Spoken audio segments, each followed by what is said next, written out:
Welcome to Horigeo Institute. Sering kita menganggap bahwa pemimpin muda adalah pemimpin masa depan. Tapi benarkah seperti itu? Apakah seorang pemimpin muda nanti tunggu tongkat estafet dialihkan kepadanya baru disebut pemimpin?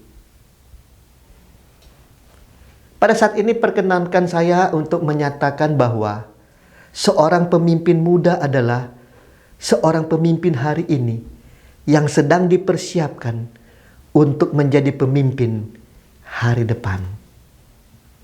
Jumpa kembali bersama-sama dengan saya, Dr. Roni Obeworang, bersama-sama dengan Horigeo Institute. Mari kita coba sama-sama akan membicarakan tentang bagaimana sih menjadi atau membangun karakter pemimpin idaman sejak muda. Hal ini saya rasa menarik untuk diangkat oleh karena tadi yang saya katakan, seringkali ada orang menganggap bahwa kamu kan masih muda, masih belum banyak makan asam garam kehidupan. Nggak bisa memimpin. Kalaupun memimpin, harus ada yang mendamping. Kalaupun memimpin, harus ada mentor.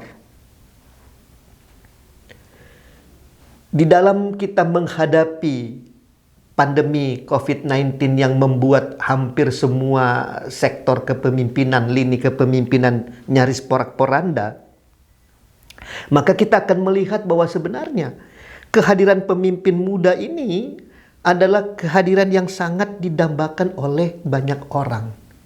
Kenapa? Apalagi kalau kita melihat gaya hidup dari generasi milenial, kita punya harapan yang sangat besar kepada mereka. Apa sebab? Karena sebagaimana yang kita tahu, rata-rata generasi milenial itu adalah orang-orang dengan inovasi dan kreativitas tinggi. Itu sebabnya generasi terdahulu bahkan seringkali bingung. Kenapa bingung? Karena sesuatu yang mungkin baru terbersit dalam benak, mereka sudah bisa menguasai. Ini yang seringkali kita temukan. Nah, tetapi persoalannya adalah orang-orang yang ada di dalam pimpinan tertinggi, ya, orang-orang yang ada sebagai pemimpin tertinggi dalam sebuah organisasi atau perusahaan cenderung tidak memanfaatkan mereka sebagaimana mestinya. Bahkan ada sebuah ketakutan yang luar biasa dari pemimpin-pemimpin tersebut apabila menggunakan mereka menjadi pemimpin-pemimpin masa kini. Ini yang seringkali kita lihat. Nah, karena itu satu tantangan bagi pemimpin muda masa kini adalah bagaimana mereka membangun fondasi karakter sebagai seorang pemimpin idaman di masa muda mereka. Menjadi seorang pemimpin idaman dinampakkan melalui prestasi kerja, melalui kemampuan atau potensi kepemimpinan, maupun jangan lupa kelakuannya yang bersih. Tentu tidak ada orang yang mau dipimpin oleh orang yang suka curang. Tentu kita tidak mau dipimpin oleh pemimpin yang tidak dapat dipercayai. Nah, karena itu karakter seorang pemimpin idaman ditandai dengan beberapa hal tadi. Pertama, prestasi kerja yang luar biasa atau prestasi kerja yang di atas rata-rata. Yang kedua, punya kemampuan atau managerial skill atau leadership skill yang mumpuni. Serta yang ketiga, itu punya kelakuan yang bersih. Ini karakter seperti ini harus dibangun sejak muda.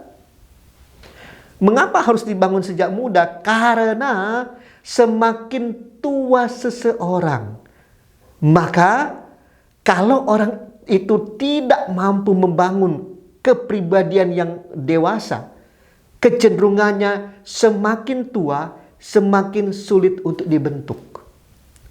Nah, itu sebabnya sejak awal saya mencoba untuk memiliki daya kritis dan daya inovasi tinggi. Sehingga walaupun mungkin ditinjau dari segi usia sudah agak sulit untuk mengikuti perkembangan, tetapi karena itu dilatih sejak muda, maka bisa mengikuti semua perkembangan-perkembangan yang ada. Bisa mengikuti perkembangan terkini. Nah, karena itu, ketika Anda muda, selagi Anda muda, bangun karakter kepemimpinan dalam diri Anda yang kuat. Karena kepribadian yang kuat, kepribadian seorang pemimpin yang menyenangkan dan dapat dipercayai, ialah langkah dasar dalam membentuk karakter kepemimpinan Anda.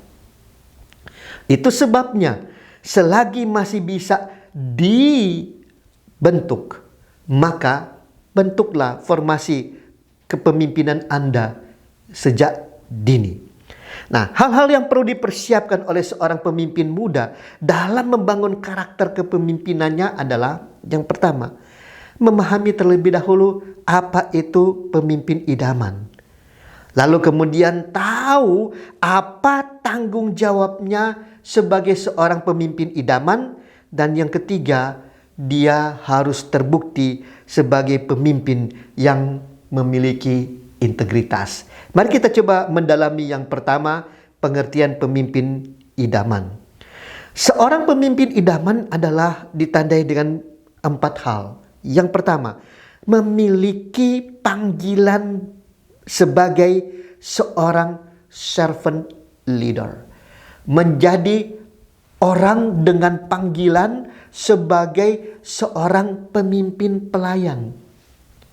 Nah, di dalam rumus kepemimpinan masa lalu, hal ini kayaknya sulit. Kenapa sulit? Karena kepemimpinan gaya lama, pemimpin itu adalah bos. Sebagai seorang bos, maka pemimpin itu tidak mungkin salah. Bila mana ada pemimpin yang melakukan kesalahan, maka prinsipnya akan kembali ke prinsip pertama tadi, yaitu pemimpin tidak pernah salah. Itu gaya kepemimpinan lama. Itu saya sebut sebagai gaya kepemimpinan kolonial. Gaya kepemimpinan demokrasi adalah Anda sebagai seorang pemimpin, Anda adalah orang yang melayani.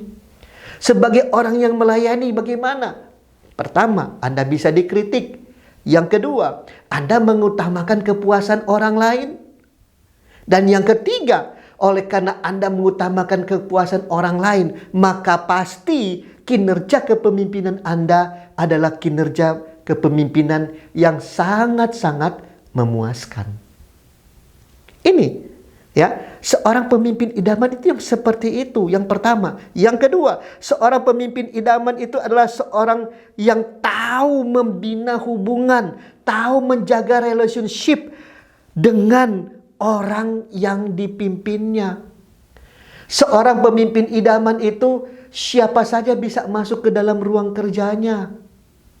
Tidak pakai birokrasi, tidak pakai aturan-aturan untuk masuk kepada ruangan kepemimpinannya, maka tidak perlu melewati banyak pintu. Semua akses pintu terbuka untuk semua orang bisa menemuinya, termasuk oleh bawahan yang paling bawah sekalipun, termasuk oleh staf yang mungkin oleh pemimpin lain tidak dianggap. Itu yang kedua. Identifikasi seorang pemimpin idaman yang kedua. Yang ketiga, seorang pemimpin idaman itu adalah seorang yang tahu dan mempertahankan visi organisasi maupun hasrat daripada setiap orang yang dipimpinnya. Ini dia. Seorang pemimpin idaman itu mengerti, paham betul tentang visi organisasi, visi perusahaan yang dia pimpin. Bukan cuma visi organisasi atau perusahaan yang dia pimpin, tapi juga termasuk hasrat yang terpendam di dalam hati daripada orang-orang yang dipimpin. Tidak mudah untuk punya pemahaman seperti ini. Oleh karena apa? Oleh karena kecenderungannya ketika kita berada di level up, kita tidak mau memperhatikan level down. Ini dia. Tetapi seorang pemimpin idaman, dia tahu, dia punya passion, dia punya belas kasihan, dia punya kepedulian terhadap suara-suara hati dari orang yang dipimpinnya. Itu yang ketiga. Yang keempat, identifikasi seorang pemimpin ideal adalah seorang yang menemukan dirinya sebagai pemimpin yang terus bertumbuh, senantiasa bertumbuh. Seorang pemimpin idaman bukanlah seorang pemimpin yang perfect, bukanlah seorang pemimpin yang sempurna, bukan seorang pemimpin yang tanpa celah. Tetapi seorang pemimpin idaman akan terbukti dari hari ke hari. Dia adalah seorang pemimpin yang punya progres, yang punya pertumbuhan yang semakin hari semakin meningkat. Apa tanda-tandanya? Apa tanda-tanda fisik seorang memiliki panggilan pemimpin? Yang pertama, kapasitas memimpinnya itu semakin hari semakin meningkat. Anda boleh memulai kepemimpinan Anda dengan kemampuan yang paling rendah. Tetapi Anda harus membuktikan diri. Anda bisa berkembang dari hari lepas hari. Di perusahaan Anda, Anda boleh masuk sebagai seorang mungkin tenaga lepas. Tetapi jangan terus-terusan sebagai tenaga lepas. Jangan terus-terusan sebagai honorer. Tetapi Anda akan terus masuk sebagai full-timer. Dan setelah full-timer, Anda terus akan berkembang menjadi seorang mungkin supervisor. Dari seorang supervisor, Anda mungkin menjadi manajer divisi. Dan dari manajer divisi, Anda menjadi seorang manajer. Lalu kemudian Anda naik menjadi seorang general manager atau apapun. Ini dia. Jangan ketika Anda masuk pertama kali di satu perusahaan, Anda masuk langsung sebagai seorang manajer. 6 bulan atau 1 tahun kemudian, saya dapati Anda kembali jadi seorang supervisor. Itu berarti Anda bukan memiliki panggilan sebagai seorang pemimpin. Karena apa? Orang yang punya panggilan sebagai seorang pemimpin, dia ditandai dengan kapasitasnya yang terus berkembang. Yang kedua, seorang yang memiliki tanggung jawab, seorang yang memiliki panggilan seorang pemimpin adalah seorang yang tahu dengan tanggung jawab kepemimpinannya. Seringkali ketika akan ada pilkada atau mungkin pemilu legislatif, orang banyak berbicara program-program yang muluk-muluk. Tetapi ketika dia sudah terpilih, jangankan program muluk-muluk itu dikerjakan, sedangkan tanggung jawabnya pun dia lupakan. Come on. Ini dia. Seorang pemimpin idaman itu adalah seorang pemimpin yang punya panggilan kepemimpinan yang dibuktikan. Dia tahu tanggung jawabnya sebagai seorang pemimpin. Dan tanggung jawab itu akan dibuktikan. Kesesuaian antara kata, kesesuaian antara janji dengan perbuatan. Yang ketiga, seorang pemimpin yang memiliki panggilan kepemimpinan adalah seorang yang memiliki kemampuan untuk menggerakkan atau mempengaruhi suatu kelompok orang. Itu tandanya. Sehingga ketika Anda mungkin akan mengikuti kontestasi pilkada atau Anda mungkin akan menghadapi apapun yang Anda ingin raih, kembalikan ke sini. Anda punya kemampuan tidak untuk menggerakkan orang lain. Bukan hanya sekedar ngomong. Bukan hanya sekedar janji, tetapi harus ada pembuktian. Dan yang keempat, tanda Anda memiliki panggilan sebagai seorang pemimpin adalah Anda mencapai visi dengan target serta melalui kelompok yang Anda pimpin. Sekarang pertanyaannya, semuanya itu ada dalam diri Anda?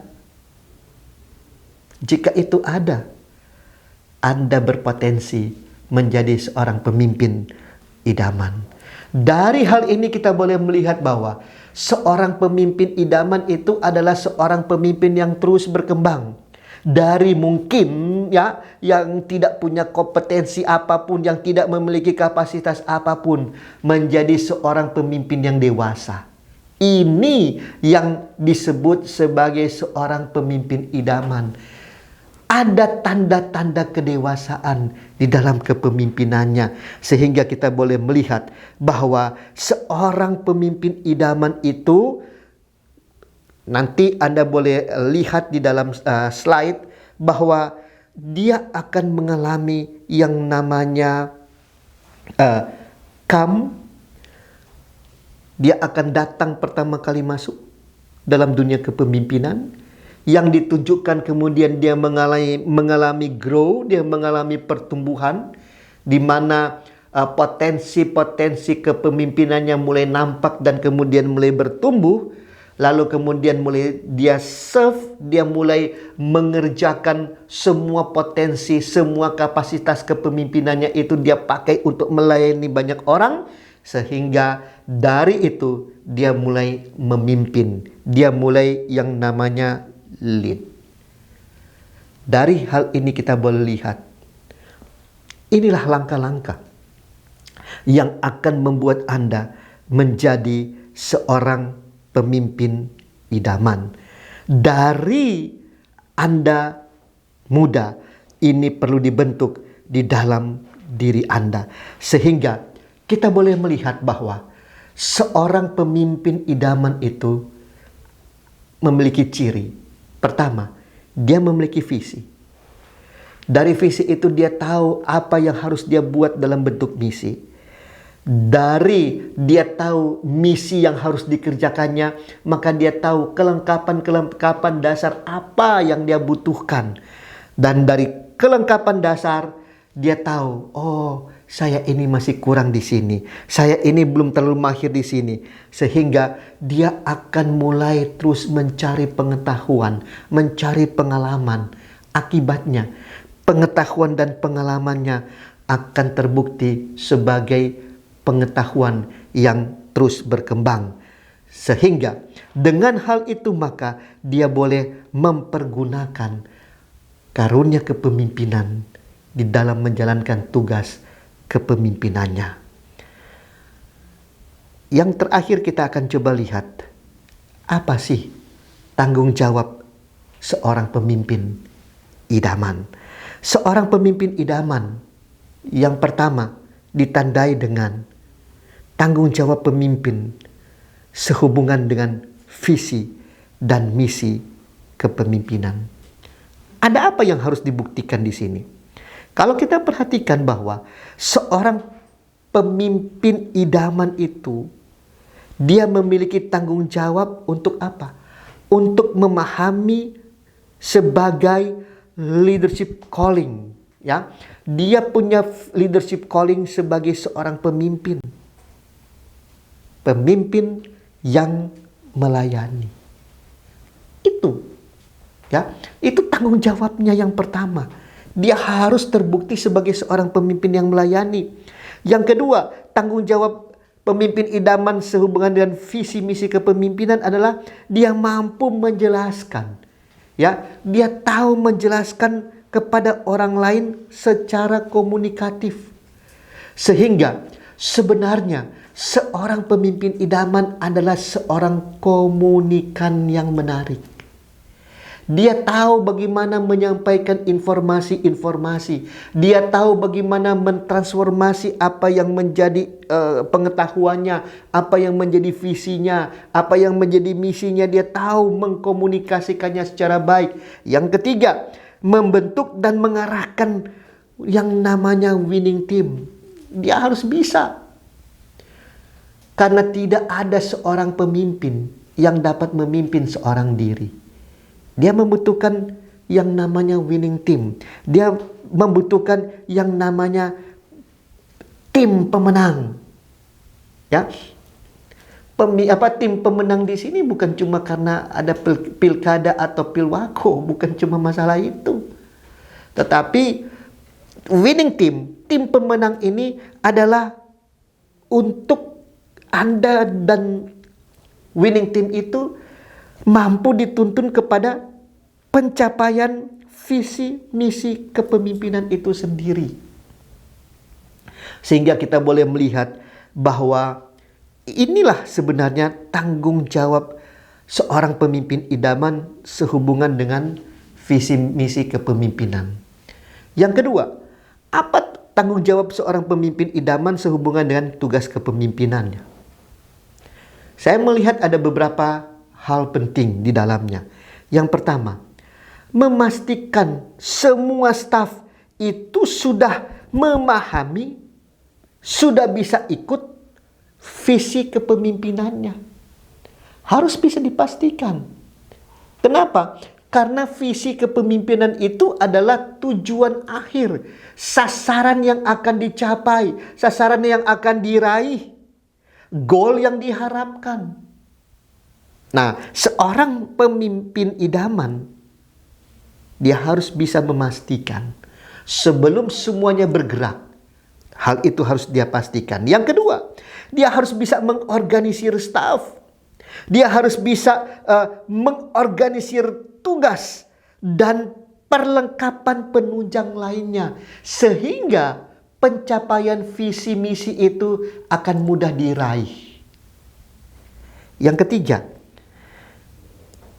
evaluasi, menginspirasi, dan membimbing hingga visi kepemimpinan tersebut dapat diraih.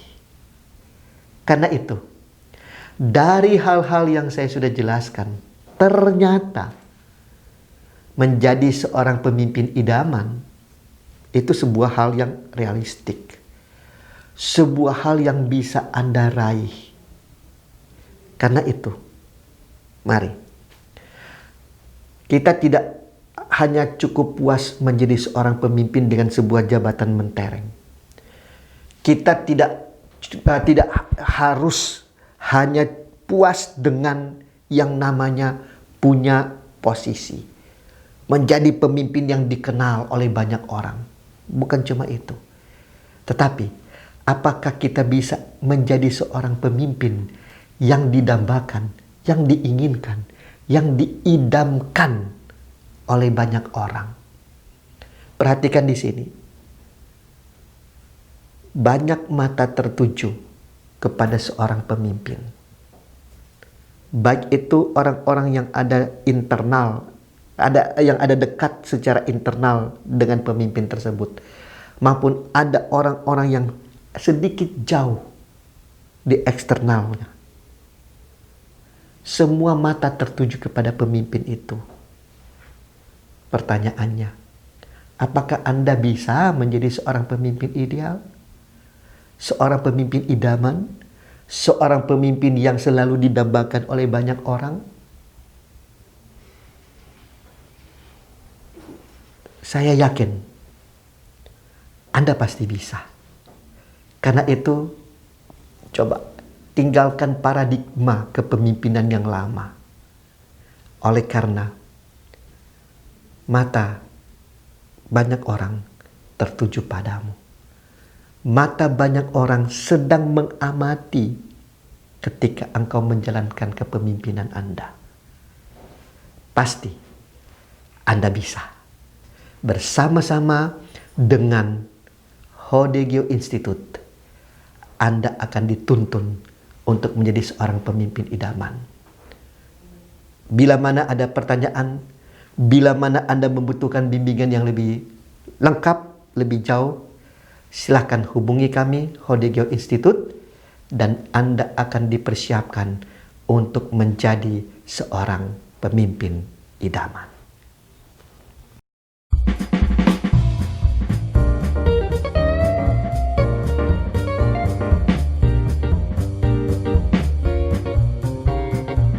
Welcome to Horigi Institute.